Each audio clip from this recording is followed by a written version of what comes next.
Okay, now we are going to start a subject, rather a chapter, business communication. ये आपके CSEET का कौन सा पेपर है? पेपर 1, 2, 3, 4 कौन सा है? CSEET में कितने पेपर हैं? Thank God. पहला पेपर कौन सा है? अरे पहला पेपर में पहला सब्जेक्ट कौन सा है? ये आप हमसे पूछ रहे हैं कि बता रहे हैं? बता रहे हैं पक्का बिजनेस कम्युनिकेशन। पेपर 2 कौन सा है? पेपर 2 इकोनॉमिक्स है। अच्छा अच्छा, पेपर 3 कौन सा है? पेपर 3 इकोनॉमिक्स है। पेपर 4 कौन सा है? तो पेपर 2 बचा कौन सा, माइनस करके बताओ। ऐसे बताना पड़ रहा है, बताओ।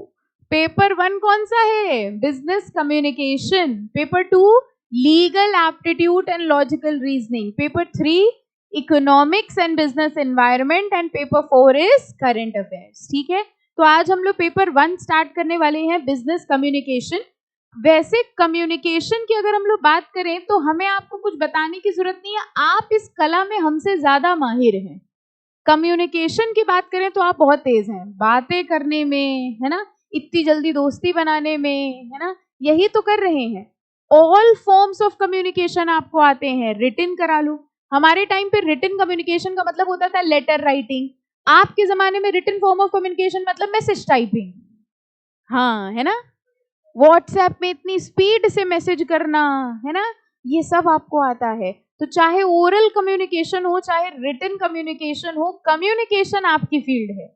बस यहाँ पर हम लोग जो पढ़ने वाले हैं वो हम लोग पढ़ेंगे बिजनेस कम्युनिकेशन। बिजनेस के लिए कम्युनिकेशन की क्या रिक्वायरमेंट है। आजकल आपको पता है किसी भी कंपनी में आप एज अ CS जाएंगे, आप कहीं पे भी इंटरव्यू देंगे, CS की डिग्री तो जो है आपके पास वो है, लेकिन उससे इंपॉर्टेंट देखा जाता है आपकी कम्युनिकेशन स्किल्स, कि आपकी कम्युनिकेशन स्किल्स कितनी अच्छी है, आप किससे कितने अच्छे से बात कर सकते हैं, आप क्लाइंट्स को कितने अच्छे से बात कर सकते हैं, स्पीकिंग स्किल्स क्या है। स्कूल में कभी करी आपने पब्लिक स्पीकिंग? ऐसे पूरी क्लास के सामने आके बोलना होता है, इंट्रोडक्शन देना होता है। नहीं करी तो टेंशन ना लीजिए, हम लोग अब करेंगे। ठीक है, तो सब करना होगा आपको, हर प्रकार की बिजनेस कम्युनिकेशन होगी यहाँ पर। आई नो ये सुनते ही आपकी धड़कनें तेज हो गई। जैसे ही आपको यहाँ बुलाया जाएगा सबके सामने, कुछ एक आध बच्चे अपना नाम भी भूल जाएंगे कि हमारा नाम रखा क्या गया था घर वालों ने। ठीक है, तो आपको बिजनेस कम्युनिकेशन के इस पूरे सिलेबस में जो बुक में दिया है वो तो हम लोग पढ़ेंगे ही, लेकिन उससे ज्यादा इंपॉर्टेंट है आपकी कम्युनिकेशन स्किल्स को इम्प्रूव करना। क्योंकि इंटरव्यू में सबसे पहले वो आपकी कम्युनिकेशन स्किल्स देखेगा। जो सबसे पहले आप गुड मॉर्निंग सर बोलेंगे उसे, वहां से वो आपकी जजमेंट शुरू करेगा। कंपनी लॉ से रिलेटेड क्वेश्चन तो वो बाद में पूछेगा, पहले तो वो ये देखेगा कि आप बात भी कर पा रहे हैं कि नहीं। आपको पता है आजकल ज्यादातर कंपनी सबसे पहले टेलीफोनिक इंटरव्यू लेती हैं। टेलीफोनिक इंटरव्यू समझ गए, फोन से सबसे पहले इंटरव्यू लेती है।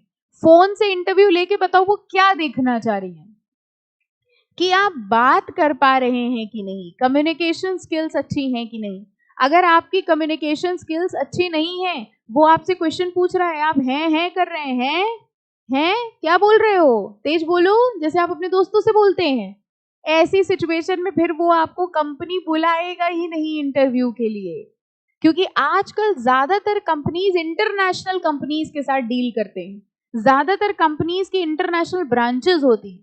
अब वो ये चाहते हैं कि हमारे यहाँ के जो लोग हैं वो इतने ज्यादा फ्लुएंट हो, इतने अच्छे से बात कर सके, जिससे वो दूसरी कंपनीज के साथ भी रिलेशनशिप एस्टैब्लिश कर सके।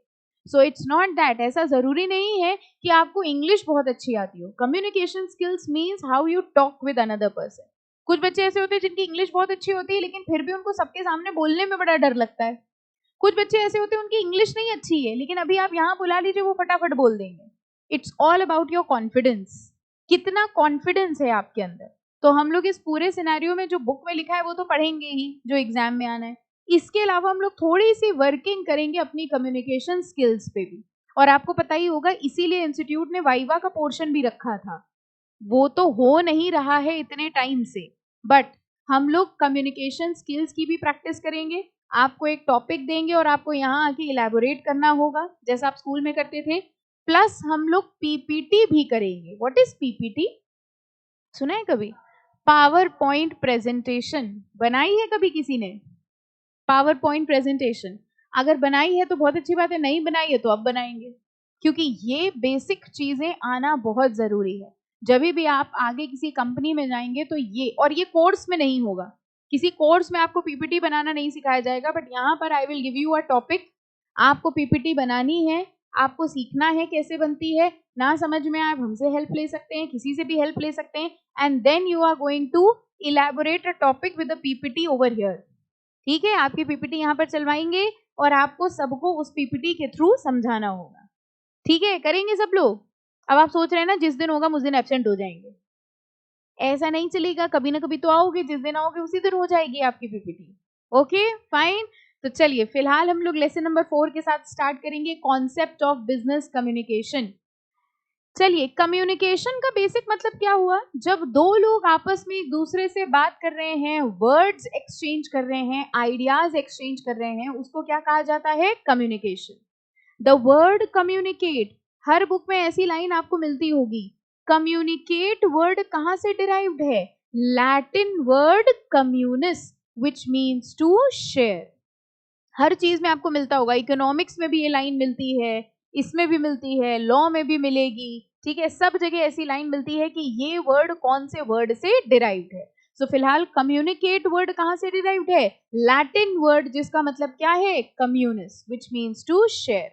Communication is a process by which information is exchanged between individual through a common system of symbol, sign और behavior। किसी भी फॉर्म में हम इंफॉर्मेशन एक्सचेंज करें, हो सकता है सिंबल्स के थ्रू, हो सकता है आइडियाज के थ्रू, हो सकता है मैसेजेस के through. A number of definitions have been given to the term communication. अब एक ब्लॉक दिया है और इसमें देखिए 4 डेफिनेशंस दी हैं। अब बहुत इंटेलिजेंटली आपको करना क्या है, देखिए आपको पता है कि आपका पेपर थ्योरेटिकल नहीं है, तो डेफिनेशन लिखने को नहीं आ सकती, लेकिन क्वेश्चन 2 तरह से आ सकता है।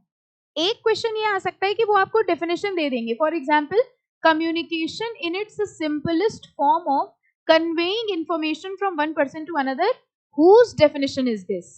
या तो ऐसे क्वेश्चन आएगा कि वो आपको डेफिनेशन दे देंगे और पूछेंगे किसकी डेफिनेशन है, और या तो फिर वो आपको नाम दे देंगे, हडसन की डेफिनेशन इसमें से कौन सी है, और 4 डेफिनेशन ऑप्शन में दे देंगे। यानी कुल मिला के अगर आप कॉमन वर्ड से ढूंढ लेंगे डेफिनेशन तो आपके लिए पहचानना इजी होगा, rather than learning the whole definition. Common word का मतलब, जैसे आपने देखा communication is in its simplest form, अब एक तो आपको वर्ड मिल गया सिंपलेस्ट फॉर्म, यानी सिंपलेस्ट वर्ड अगर कहीं आ रहा है तो वो किसकी डेफिनेशन होगी? हडसन की। हमने ऐसे पहचानने की कोशिश करी, पूरी डेफिनेशन नहीं याद करी। अगर हमारा पेपर रिटन पेपर होता तो हमें पूरी डेफिनेशन याद करनी पड़ती। Form of conveying information from one person to another, अब अगर आप बाकी वर्ड्स देखो तो वो कॉमन है। Conveying information from one person to another ये तो दूसरों की डेफिनेशन में भी लिखे हुए हैं, लेकिन अगर हम ध्यान से देखें तो सिंपलेस्ट वर्ड एक ऐसा है जो किसी और की डेफिनेशन में फिलहाल यूज नहीं हो रहा, इसलिए सिंपलेस्ट वर्ड वाली जो डेफिनेशन होगी वो किसकी होगी? हडसन।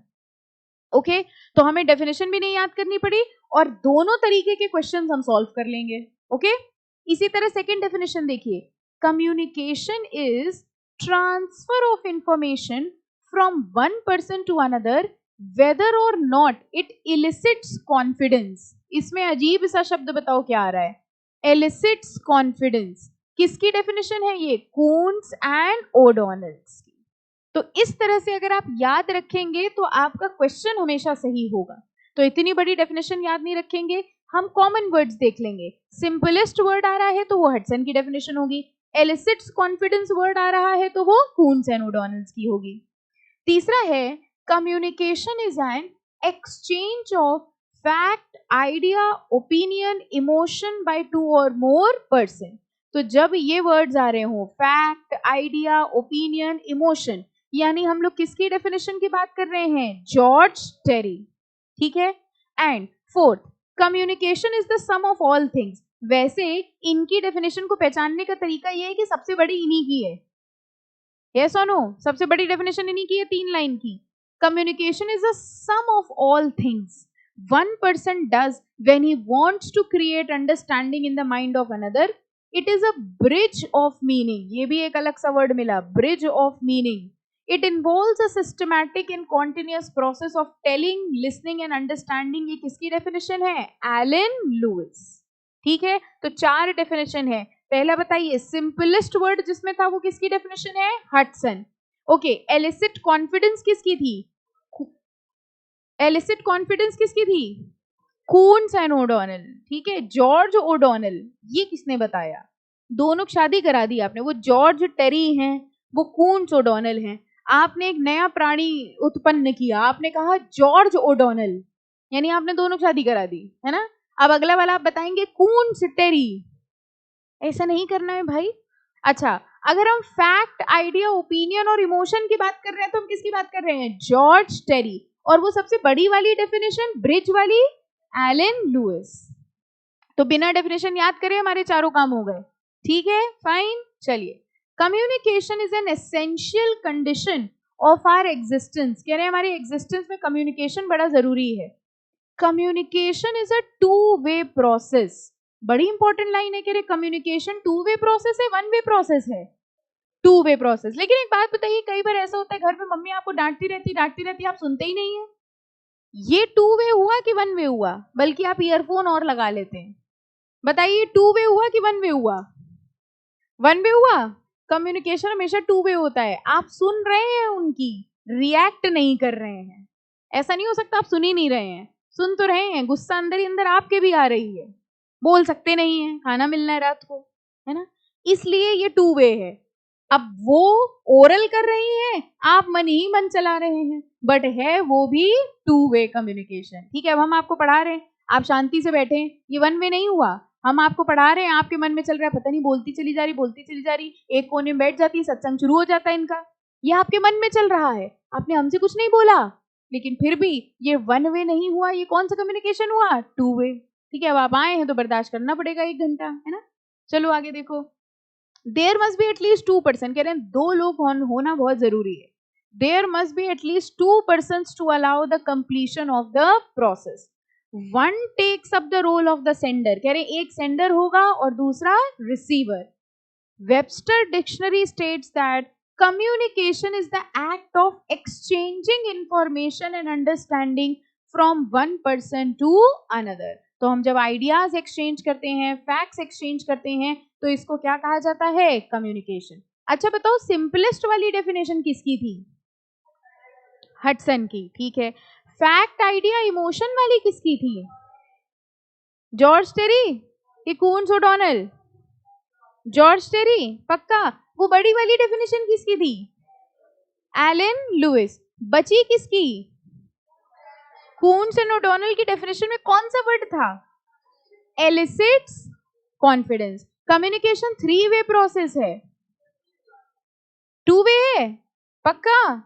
अच्छा ठीक है, आगे देखिए, लिखा है for communication to be successful, exchange of idea and information must result in imparting and understanding its intended meaning.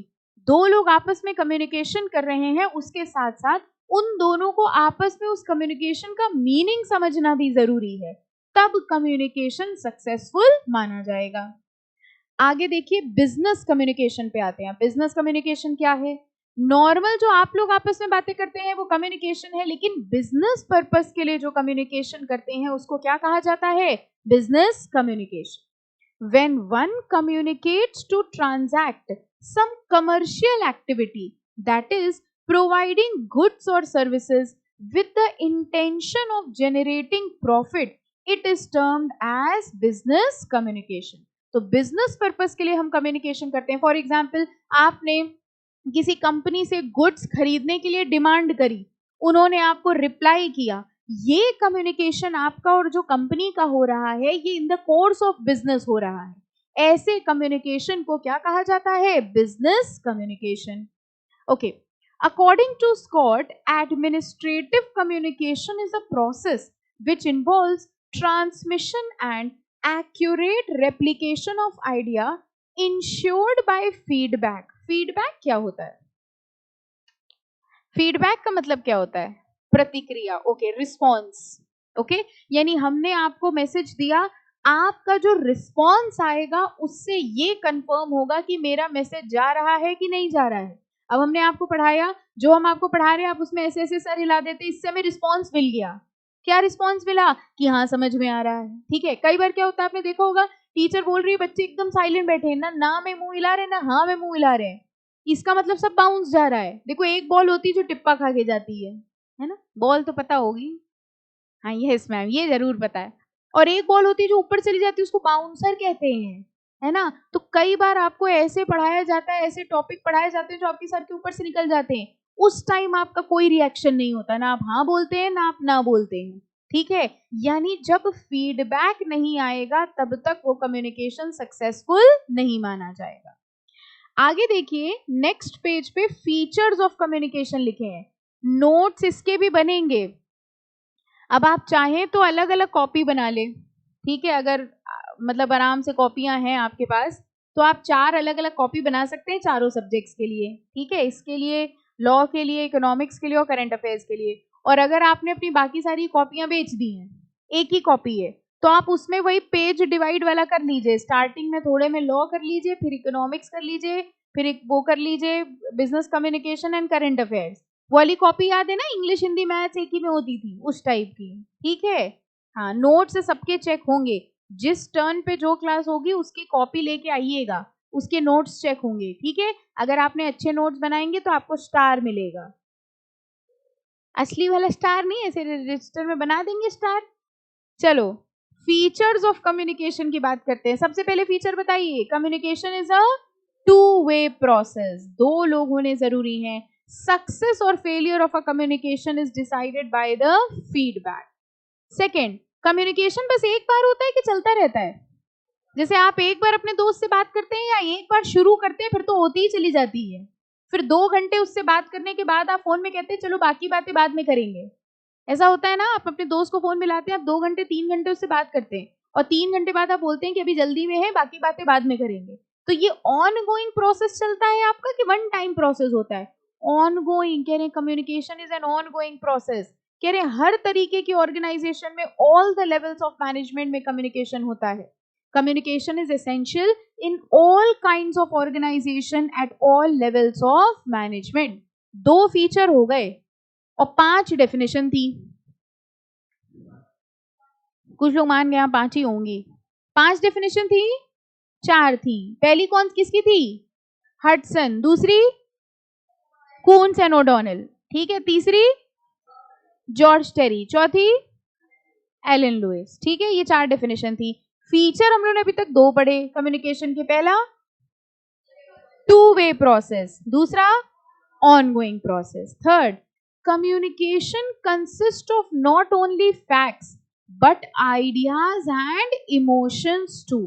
कह रहे हैं कम्युनिकेशन में फैक्ट भी होते हैं, आइडिया भी होते हैं, इमोशन भी होते हैं। क्या इससे मिलती जुलती किसी ने डेफिनेशन दी थी? किसने? जॉर्ज टेरी ने। यही तो वर्ड्स थे, facts, ideas and emotion. Communication is much more than words. अच्छा, सिर्फ वर्ड्स होते हैं कि वर्ड्स के साथ एक्सप्रेशन भी होते हैं? जब घर पे आपको डांट पिटती है तो वर्ड से ज्यादा एक्सप्रेशन इंपॉर्टेंट होते हैं। कई बार डांट पिटने के पहले मम्मी का मुंह बन चुका होता है कि अब डांट किसी भी वक्त पड़ सकती है। एक्सप्रेशन से ही कम्युनिकेशन शुरू हो जाता है।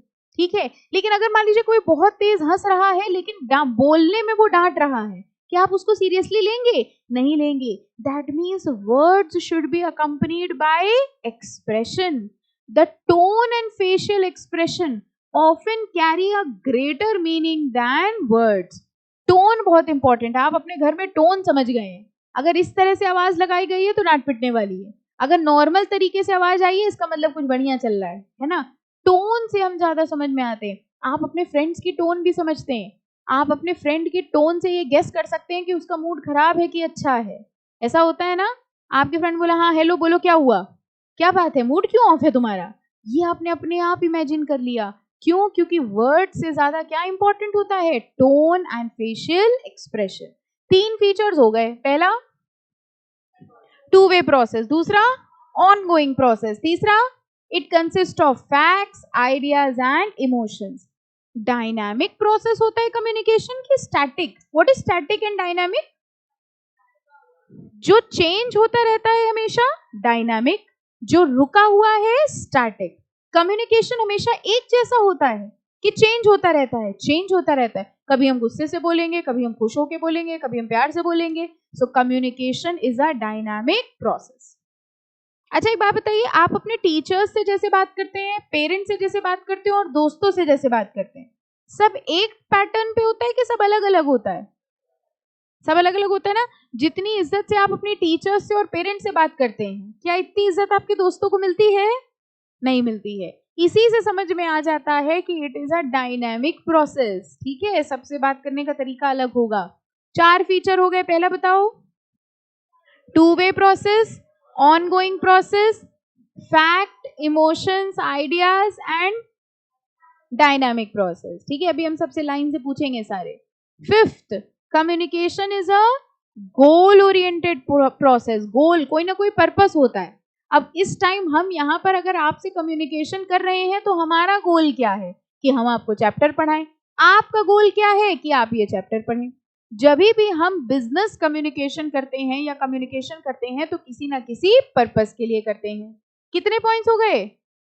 5। First, two way process. Second, ongoing process. Third, facts, ideas, emotions. Fourth, dynamic. Fifth, goal oriented. And sixth, it is a interdisciplinary science. Interdisciplinary means कई सारे इन्वॉल्वमेंट्स होंगे, कई सारे अलग अलग चीजों के बारे में पढ़ते हैं।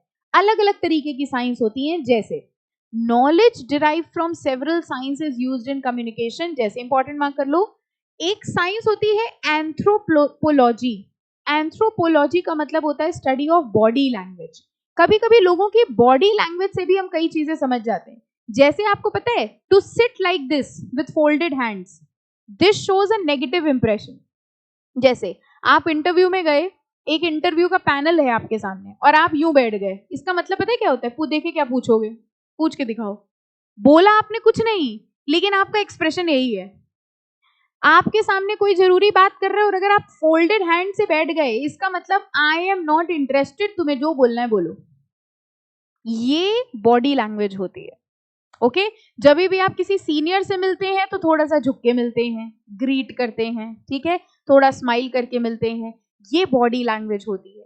So body language is very important और बॉडी लैंग्वेज की स्टडी को कहा जाता है एंथ्रोपोलॉजी।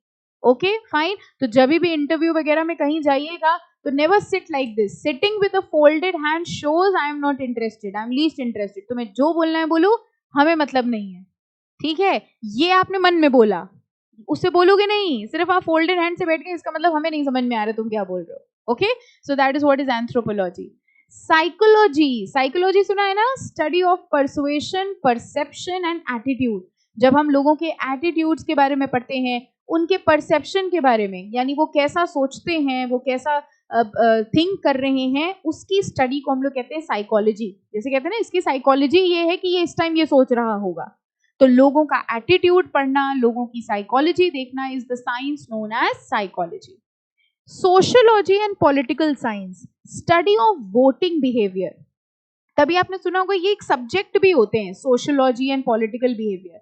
पॉलिटिकल साइंस या सोशियोलॉजी का मतलब वोटिंग पैटर्न, हमारी कंट्री में वोट्स कैसे डाले जाएंगे, ज्यादातर लोग क्या वोट्स प्रेफर करेंगे, किसको वोट डालेंगे, इलेक्शन सिस्टम कैसा होगा, किसको चूज किया जाएगा, इनके बिहेवियर को जब पढ़ा जाता है तो उसको कहा जाता है पॉलिटिकल साइंस या sociology. Studying about the society is sociology. Okay, तो ये अलग अलग तरीके के डिसिप्लिन्स हैं, ये अलग अलग तरीके के मैकेनिज्म हैं जिनको कम्युनिकेशन में यूज किया जाता है। एंथ्रोपोलॉजी क्या था बताइए? बॉडी लैंग्वेज, ठीक है। साइकोलॉजी क्या था? Studying about perception, attitude, okay. And political science का मतलब क्या था? Voting behaviour. तो ये कई सारे डिसिप्लिन्स को इन्वॉल्व करता है, इसलिए कहा जाता है communication is N interdisciplinary science. कितने फीचर्स हो गए? 6। First, two way process. Second, ongoing process. Third, facts, idea, emotion. Fourth, dynamic process, fifth goal oriented, and sixth interdisciplinary process. अब कौन हमको एक बार में सारे बताएगा बिना रुके? किसको इतना कॉन्फिडेंस है कि एक बार में 6 के 6 पॉइंट्स बता दे बिना रुके? और बाकियों को चेक करना होगा। हाँ बेटा, पहले आप ट्राई करो, बाकी लोग चेक करेंगे। हाँ हाँ, स्टार्ट। ओके ओके ओके, हाँ गया चांस, एक बार में बताना है बिना रुके। हाँ बेटा, ट्राई। ठीक है,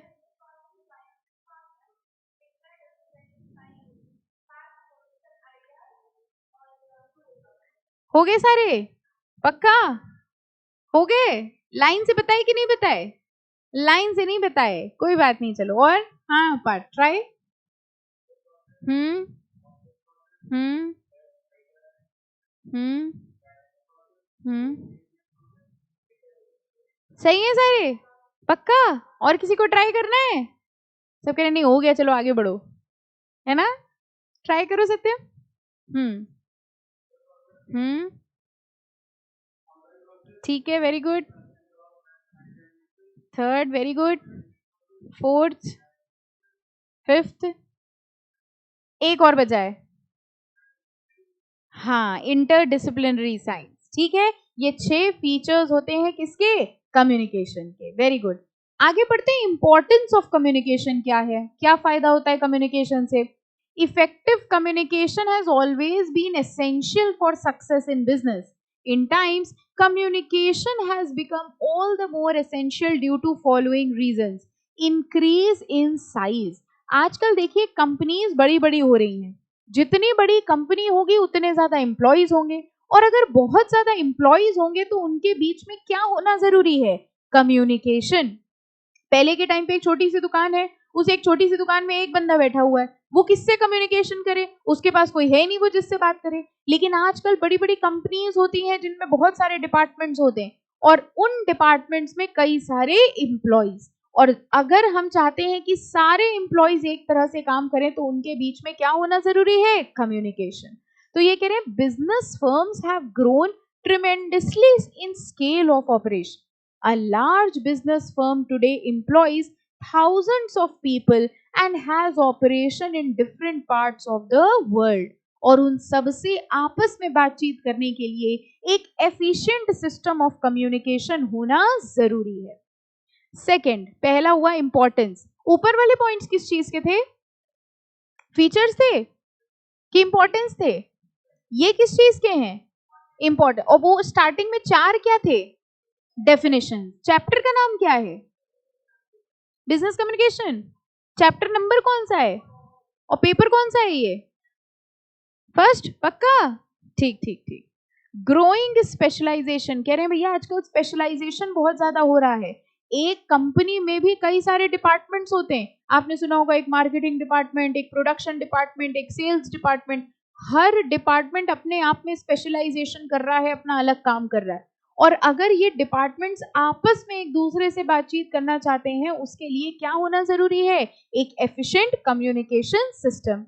narrow division of work results in different activities being handled by different department. देखो इसी की एक लाइन छोड़ के लिखा है, if for example there is no communication between production and sales department. अब सोच के देखिए, हमारी कंपनी में 2 डिपार्टमेंट है, एक प्रोडक्शन डिपार्टमेंट, एक सेल्स डिपार्टमेंट है। जरा गेस करके बताओ प्रोडक्शन डिपार्टमेंट क्या करता होगा? क्या करता होगा production department? Production. Sales department guess करो क्या करता होगा? सेल्स, है ना? Very rightly guessed. तो प्रोडक्शन डिपार्टमेंट गुड्स प्रोड्यूस करता है, सेल्स डिपार्टमेंट सेल करता है। जब तक सेल्स डिपार्टमेंट को ये पता नहीं होगा कि गुड्स कितने प्रोड्यूस हुए हैं, वो बेचेगा कैसे? और जब तक प्रोडक्शन डिपार्टमेंट को ये नहीं पता होगा कि कितने यूनिट्स बिके हैं, तो वो आगे कैसे बनाएगा? सेल्स डिपार्टमेंट ने मान लीजिए प्रोडक्शन डिपार्टमेंट ने 100 गुड्स बनाए, ठीक है। सेल्स डिपार्टमेंट ने उसमें से 80 बेच दिए। जैसे ही 80 बेच दिए, सेल्स डिपार्टमेंट प्रोडक्शन डिपार्टमेंट से कहेगा भैया 20 यूनिट्स बची हैं, तुम और प्रोडक्शन करना शुरू करो। प्रोडक्शन डिपार्टमेंट ने 200 यूनिट्स बनाए, प्रोडक्शन डिपार्टमेंट तुरंत सेल्स डिपार्टमेंट से कहेगा भैया हमने 200 यूनिट्स बना दिए, तुम बेचना शुरू करो।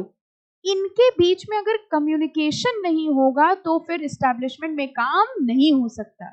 तो ये कह रहे हैं if there is no communication between production and sales department, the sales department might book such orders that production department fails to supply.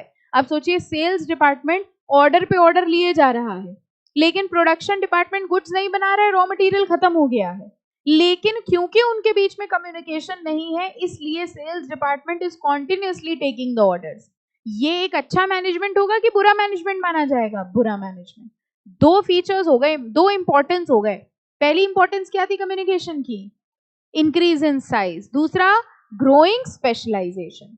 Third cut throat competition. ये कैसा कंपटीशन होता है? ये कैसा कंपटीशन होता है कट थ्रोट कंपटीशन? इसको हिंदी में वैसे गला काट कंपटीशन ही कहते हैं, ठीक है, लेकिन एक्चुअली में इसमें गला नहीं काटना होता है। हाँ, cut throat means very very strict competition, बहुत ज्यादा कंपटीशन।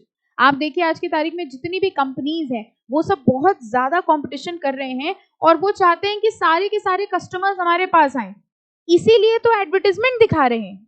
आपको नहीं लगता advertisement is also a form of communication? Advertisement वो दिखा रहे हैं, कस्टमर्स एडवर्टाइजमेंट सुन रहे हैं और सुन के वो प्रोडक्ट खरीद रहे हैं, दिस इज ऑल्सो कम्युनिकेशन। और अगर एक कंपनी अपना एडवर्टाइजमेंट दिखा रही है तो कंपटीशन की वजह से बाकी कंपनीज को भी अपना एडवर्टाइजमेंट दिखाना पड़ता है। तो ये कह रहे हैं liberalisation and globalisation have resulted. ये कौन से दो शब्द आ गए अजीब से? Liberalisation and globalisation. क्या आपने पहले सुना है इनके बारे में? क्या आपने एलपीजी सुना है? कौन सा एलपीजी? ये वाला नहीं, एक एलपीजी होता है लिक्विड पेट्रोलियम गैस, उसकी बात नहीं कर रहे। एक एलपीजी इकोनॉमिक्स में होता है लिबरलाइजेशन, प्राइवेटाइजेशन एंड ग्लोबलाइजेशन। ये क्या होता है याद है आपको? पहले के टाइम पे हमारी कंट्री में बड़े स्ट्रिक्ट रूल्स एंड रेगुलेशंस होते थे। एक्चुअली जब हमारी कंट्री में ईस्ट इंडिया कंपनी आई, जानते हैं आप ईस्ट इंडिया कंपनी क्या करने आए थे? बिजनेस करने आए थे। क्या करके गए? 300 350 साल तक राज करके चले गए।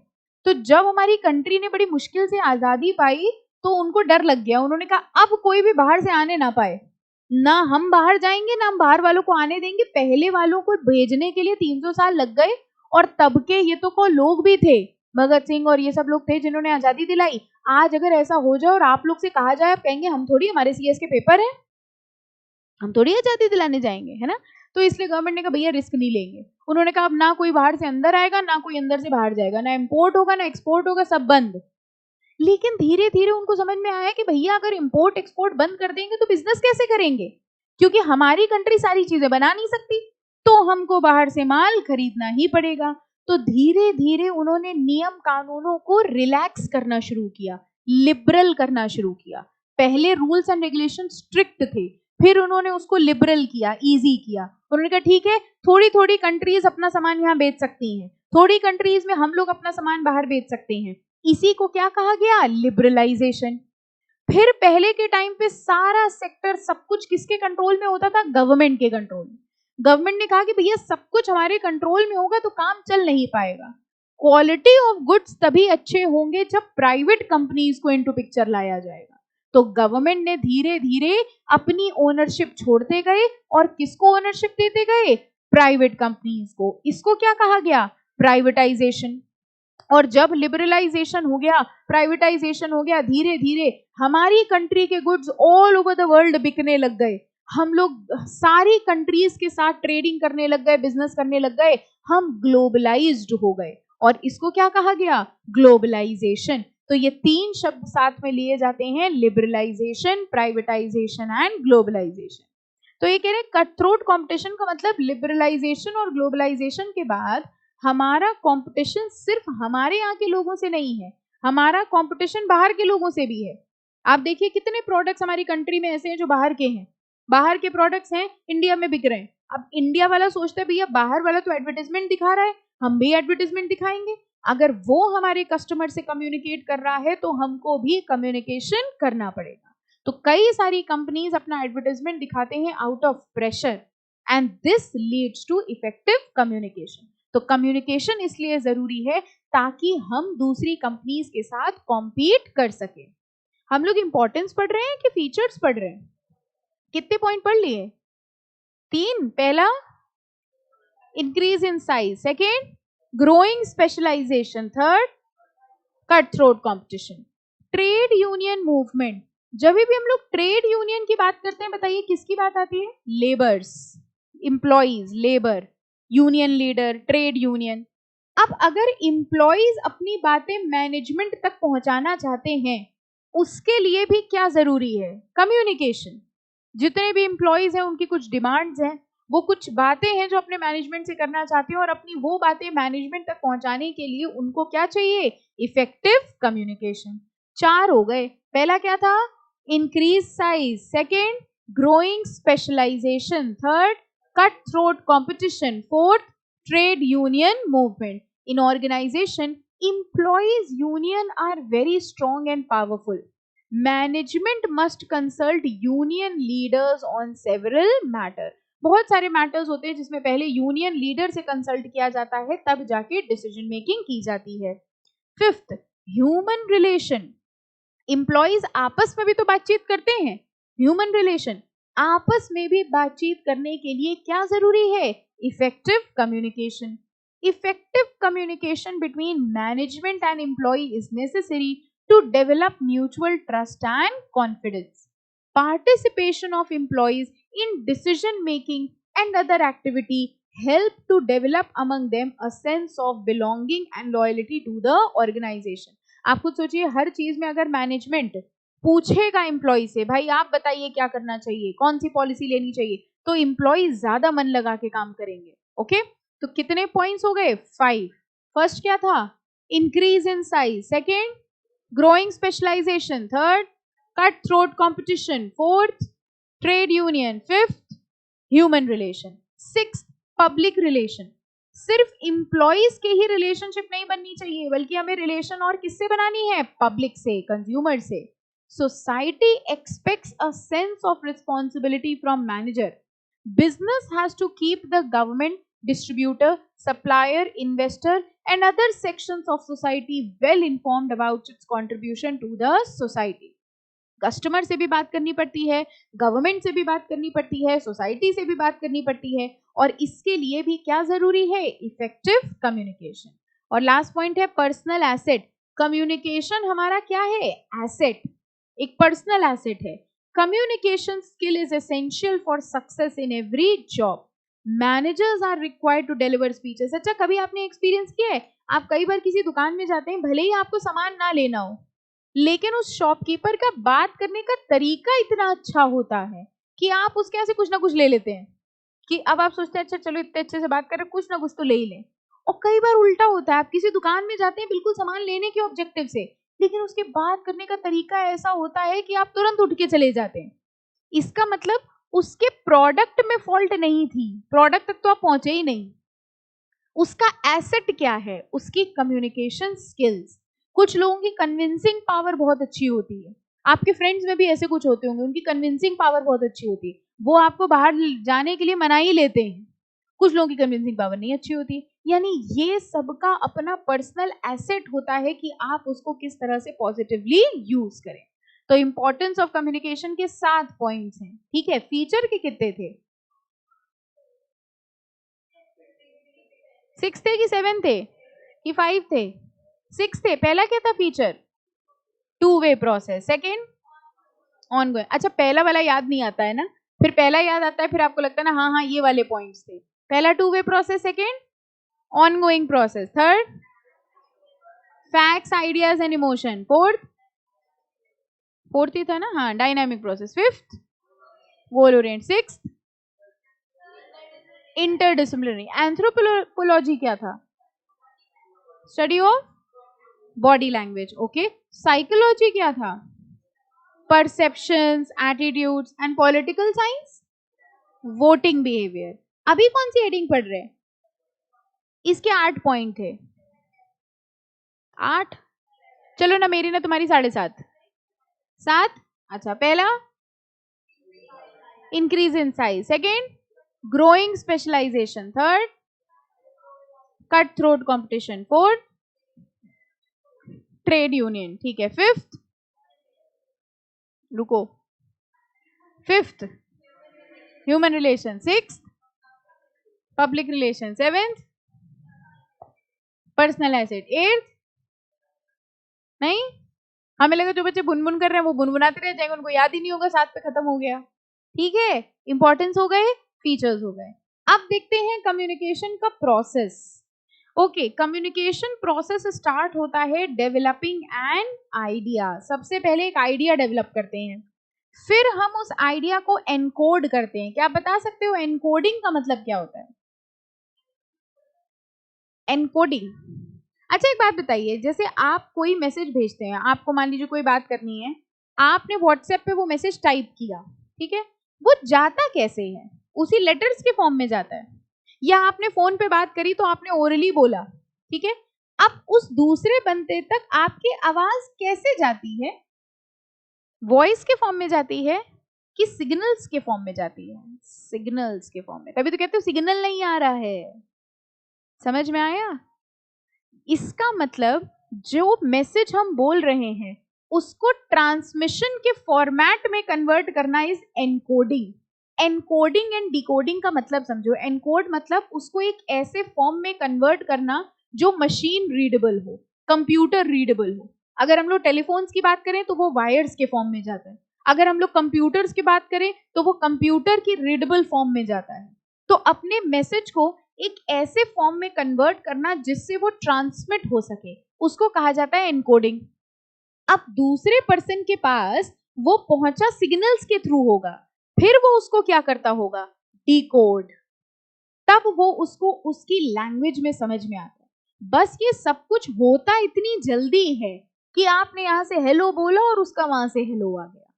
ठीक है, आप कुछ सोच के देखिए, अगर ये हेलो के फॉर्म में जाता तो आपको नहीं लगता रास्ते पर सबके हेलो हेलो चल रहे होते? वायर्स के फॉर्म में जाती है voice. Okay, it is not in the form of speech जो आप बोल रहे हैं। तो एनकोडिंग मतलब आपके अंडरस्टैंडिंग, ह्यूमन अंडरस्टैंडिंग फॉर्मेट से मशीन अंडरस्टैंडिंग फॉर्मेट में चेंज करना। तो सबसे पहले हमने आइडिया डेवलप किया, फिर हमने उस आइडिया को एनकोड किया, यानी कि उसको उस फॉर्मेट में कन्वर्ट किया। एनकोड करने के बाद हमने क्या किया होगा? ट्रांसमिट किया, भेजा उसको मीडियम से, फिर उसको मिला होगा किसको? रिसीवर को। रिसीवर ने रिसीव किया होगा, फिर उसको क्या किया होगा? डिकोड, और डिकोड करने के बाद जब उसको समझ में आया होगा तब उसने दिया होगा फीडबैक। नॉइस प्रोसेस का पार्ट नहीं है, नॉइस तो डिस्टरबेंस है।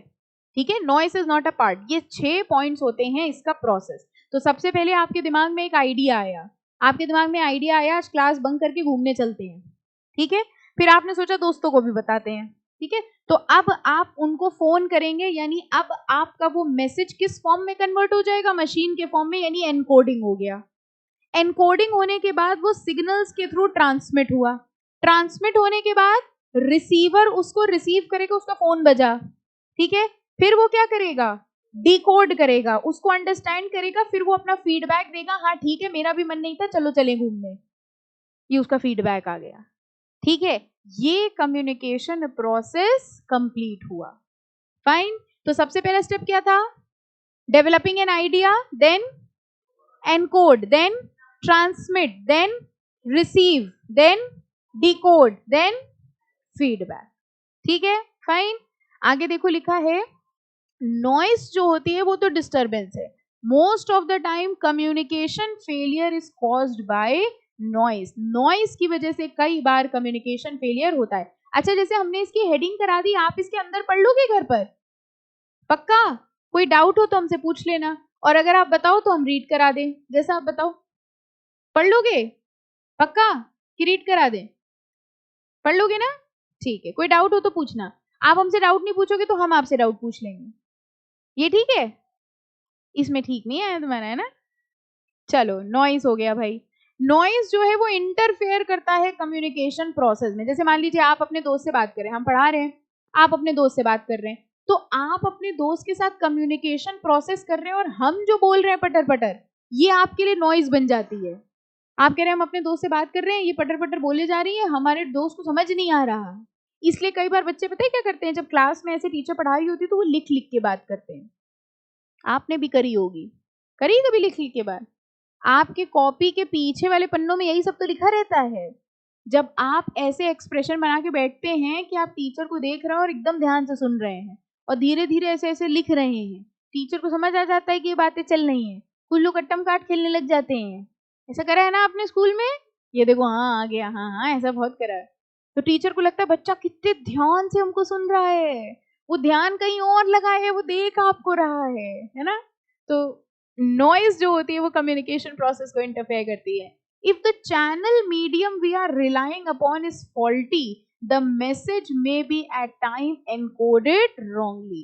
तो अगर हमारा कम्युनिकेशन सिस्टम ही वीक है तो कई बार हम जो मैसेज भेज रहे हैं वो करेक्ट मैसेज डिलीवर नहीं होगा। देखिए यहां पर भी इन्होंने बताया sender, message, encoding, receiver, decoding और फिर उसका फीडबैक। वैसे अगर स्टेप्स देखने हो तो ये वाले स्टेप्स ज्यादा बेटर हैं। कौन से स्टेप्स थे बताओ? सबसे पहले डेवलप एन आइडिया, रुको, अब बताओ।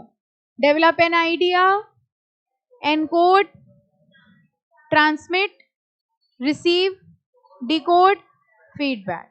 अगर लॉजिकली सोचोगे तो पूरा याद रहेगा। सबसे पहले आइडिया डेवलप किया, फिर उसको एनकोड किया, फिर ट्रांसमिट किया, फिर उसने रिसीव किया होगा, फिर उसने डिकोड किया होगा और फिर उसने फीडबैक दिया होगा।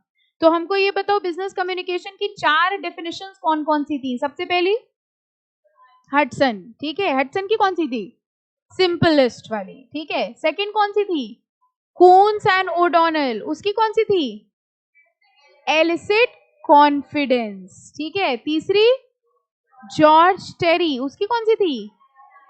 Facts, ideas, emotion. और फोर्थ एलन लुइस, उसकी कौन सी थी? सबसे बड़ी वाली, ब्रिज वाली, ठीक है, ओके। उसके बाद हम लोगों ने पढ़े थे फीचर्स, 8 फीचर थे, 7 थे,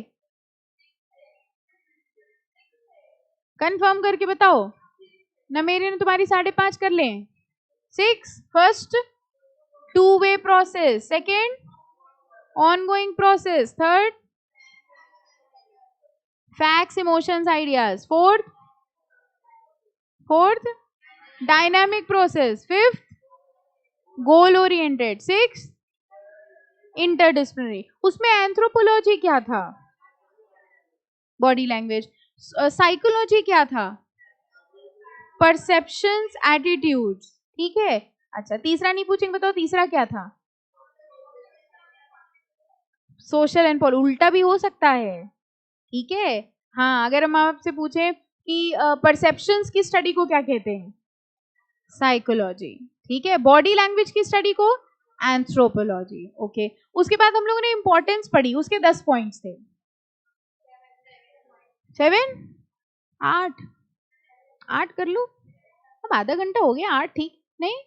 अच्छा, 7 पहला increase size, second growing specialisation, third cut throat competition, fourth trade union, fifth public relation, human relation, six public relation, seventh personal asset, ठीक है। फिर क्या पढ़ा?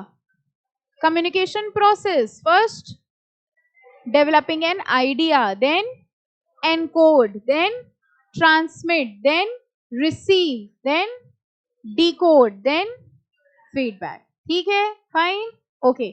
यहां पर हम लोग आज स्टॉप करेंगे। हम लोग नेक्स्ट लेक्चर पे स्टार्ट करेंगे प्रिंसिपल्स ऑफ इफेक्टिव कम्युनिकेशन पे।